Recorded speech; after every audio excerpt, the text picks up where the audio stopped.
একাত্তরে মানবতা বিরোধী অপরাধে নেত্রকোনায় 2 জনের ফাঁসির আদেশ দিয়েছে আন্তর্জাতিক অপরাধ ট্রাইব্যুনাল।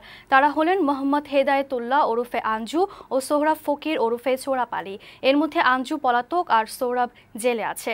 আন্তর্জাতিক অপরাধ ট্রাইব্যুনালের চেয়ারম্যান বিচারপতি মোহাম্মদ শাহিনুর ইসলামের নেতৃত্বে সদস্যদের বেঞ্চ দুপুরে রায় ঘোষণা করেন। রায়ে সন্তোষ প্রকাশ করেছে রাষ্ট্রপক্ষ। ইউসুফ রানার প্রতিবেদন।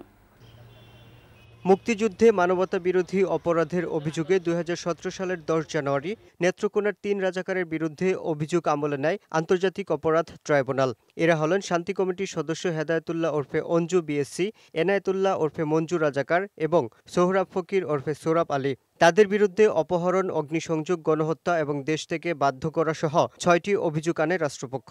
3 আসামির মধ্যে এনায়েতুল্লাহ ওরফে মঞ্জু রাজাকার বিচার চলাকালীন সময় মারা যান।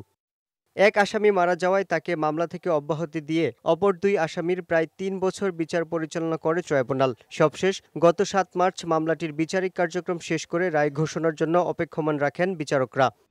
আসামিদের বিরুদ্ধে আনা সব অভিযোগ প্রমাণিত হওয়ায় বুধবার 2 জনের ফাঁসির আদেশ দেয় আদালত। রাষ্ট্রপক্ষের আইনজীবী জানান, তাদের বিরুদ্ধে 6 অভিযোগের মধ্যে 3 অভিযোগে মৃত্যুদণ্ড দিয়েছেন ট্রাইব্যুনালের বিচারক। বাকি 3টি অভিযোগে প্রত্যেকটিতে 10 বছর করে কারাদণ্ড দেওয়া হয়েছে। যে চার্জগুলো ছিল অত্যাচার, নির্যাতন করে, এবং বিশেষ করে ওই এলাকাগুলো ছিল হিন্দু অধ্যুষিত এলাকা, এবং সেই হিন্দু অধ্যুষিত এলাকাতেই তারা নিষ্ঠুরভাবে তাদের প্ল্যান এবং ডিজাইন অনুযায়ী মানবতা বিরোধী অপরাধ সংগঠিত করেছিলেন। 71-এ মুক্তিযুদ্ধের সময় সংগঠিত গণহত্যার স্বীকৃতি দিতে আন্তর্জাতিক সম্প্রদায়ের প্রতি ট্রাইব্যুনালের বিচারকরা আহ্বান জানিয়েছেন বলেও জানান রাষ্ট্রপক্ষের আইনজীবীরা।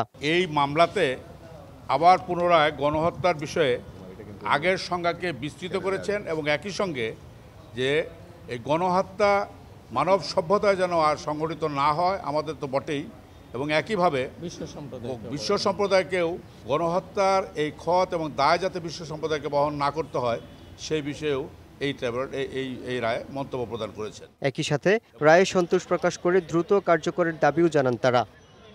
ইউসুফ রানা, বৈশাখী সংবাদ, ঢাকা।